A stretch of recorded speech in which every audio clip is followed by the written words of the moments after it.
నమస్తే నిజాం న్యూస్ కి స్వాగతం. కళాశాలలో అన్ని రకాల మౌలిక వసతులు కల్పిస్తారని మహబూబ్ నగర్ ఎమ్మెల్యే ఎన్ఎం శ్రీనివాస్ రెడ్డి పేర్కొన్నారు. ఈ రోజు మెట్టగడ్డలోని బీఈడీ కళాశాల ఆవరణలో విద్యార్థుల కోసం నూతనంగా నిర్మిస్తున్న శౌచాలయాలకు ఆయన శంకుస్థాపన చేశారు. అనంతరం ఆయన మాట్లాడుతూ ఈ రోజు ఆడబిడ్డలు శౌచాలయ గదులు లేకపోవడంతో తీవ్ర ఇబ్బందులు ఎదుర్కొంటున్నారని, వారి సమస్యలను అర్థం చేసుకుని మా కాంగ్రెస్ పార్టీ నాయకులు కార్యకర్తలు అందరం కలిసి వారికి శౌచాలయాలు ఏర్పాటు చేయటకే నిధులు సమకూర్చి ఈ రోజు శంకుస్థాపన చేయడం సంతోషంగా ఉందని, నియోజకవర్గంలోని ఏ పాఠశాల కానీ కళాశాలలో కానీ ఏ సమస్యలు ఉన్నా తన దృష్టికి వస్తే తప్పకుండా పరిష్కరిస్తామని ఆయన హామీ ఇచ్చారు. రాజకీయం అంటేనే సమాజ సేవ చేయడమని ఆనాడే గాంధీ తెలిపారని, గాంధీ వారసులుగా మేము సమాజ సేవ చేస్తున్నామని ఆయన ఉద్ఘాటించారు.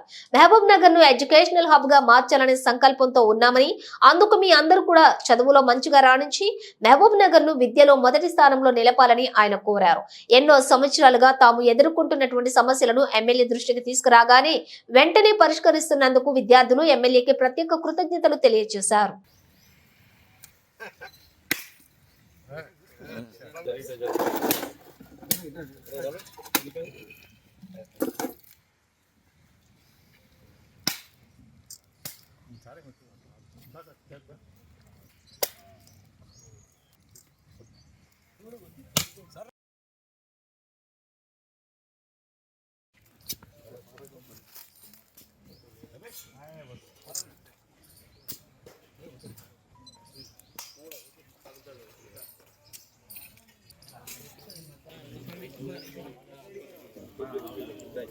మహేశ్వరి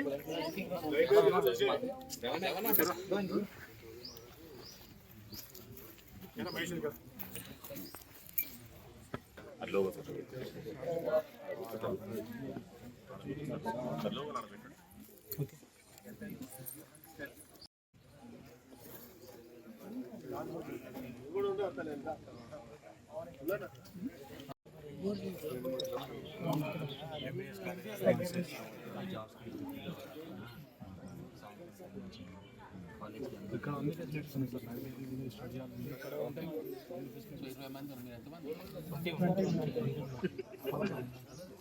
మన అక్కడ ఏమేం కావాలి? బోర్డ్స్ పోయినాయి సార్. చదువులు పట్టుకొని కిటికీ రెండు కలర్ కలర్ నాకు ప్రెజెంటేషన్ ఇచ్చేస్తాను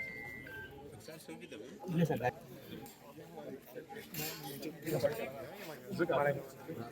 అందరికీ నమస్కారం.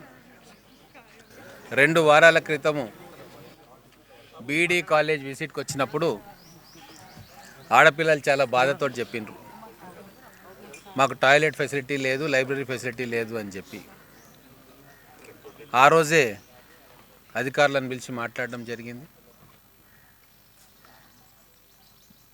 ఆ రోజు చెప్పినాం కూడా, ఎక్కడ ఫండ్స్ లేకుంటే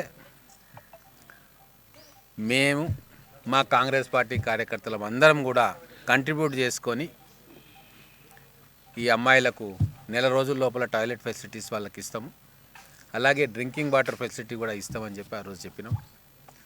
అనుకున్న విధంగా ఈరోజు మేమందరం కంట్రిబ్యూట్ చేసుకుంటా ఉన్నాం. మా కాంగ్రెస్ నాయకులం అందరం.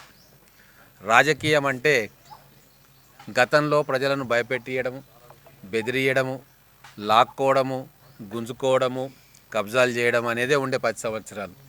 కానీ ఈరోజు ప్రజాపాలనలో రాజకీయం అంటే ప్రజల కష్టాలు తెలుసుకోవడము, ప్రజలకు సేవ చేయడము, వాళ్ళ ఇబ్బందులను తొలగించుకోవడము, వాళ్ళను ఆప్యాయంగా పలకరించడము, ఇది రాజకీయ నాయకులు చేయాల్సిన పని. సమస్యలను అధికారుల దృష్టికి తీసుకెళ్లడం, సమస్యలను పరిష్కారం చేయడం, తామే కొంత చొరవ చూపి సోషల్ సర్వీస్గా కొన్ని కార్యక్రమాలు చేయడం, ఇది మహాత్మా గాంధీ గారు రాజకీయ నాయకులు ఏం చేయాలనో ఆ రోజు బ్రాడ్గా చెప్పిన విషయం. సో గాంధీ వారసులుగా ఈరోజు మా కాంగ్రెస్ పార్టీ నాయకులం, కార్యకర్తలం అందరం కూడా ఎక్కడ వీలైతే అక్కడ స్వంతంగా మేము శ్రమదానం చేసైనా, లేదు కంట్రిబ్యూట్ చేసైనా, రిసోర్సెస్ మొబిలైజ్ చేసైనా వీలైనన్ని సౌకర్యాలు మా పిల్లలకు కలిగించాలని చెప్పి మేమందరం అనుకున్నాము. అందులో భాగంగానే ఈరోజు మొదటి కార్యక్రమం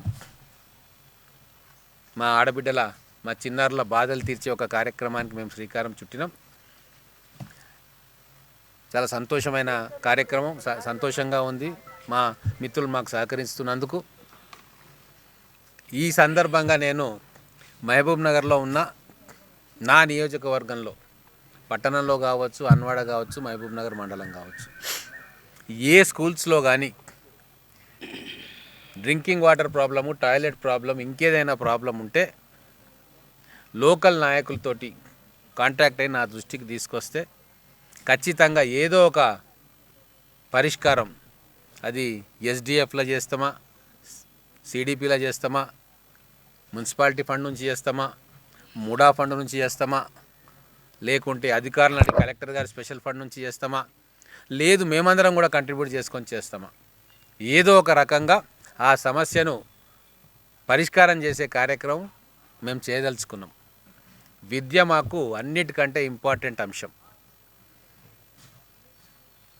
10 సంవత్సరాలు నిర్లక్ష్యానికి గురైంది, కానీ ఇప్పుడు కావద్దు అని చెప్పి మేము చాలా గట్టి నిర్ణయం తీసుకొని ఉన్నాం. కాబట్టి ఏ విషయం ఉన్నా కూడా మా నాయకుల కన్నా చెప్పండి.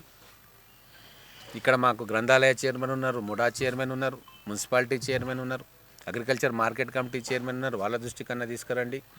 లేదు వీళ్ళెవరు అందుబాటులో లేకుంటే, మీకు తెలియకుంటే చక్కగా నా క్యాంప్ ఆఫీస్లో వచ్చి ఆడ ఎడ్యుకేషన్ అని చెప్పి ఒక రిజిస్టర్ పెడతా. దాంట్లో మీరు రాసి మీ ఫోన్ నెంబర్ ఇస్తే ఖచ్చితంగా మా ఆఫీస్ వాళ్ళు మిమ్మల్ని కాంటాక్ట్ చేస్తారు. వీలైతే ఆ ప్రిన్సిపల్ వాళ్ళు ఎవరైనా ఉంటే నేనే కాంటాక్ట్ చేస్తా. మీ సమస్యను అతి త్వరలో పరిష్కరించే ప్రయత్నం చేస్తా. మీరందరూ కూడా విద్యలో మహబూబ్ నగర్ను నెంబర్ 1 చేయడానికి మాకు సహకారం అందించాలని చెప్పి కోరుకుంటా ఉన్నా. మీడియా మిత్రులకు కూడా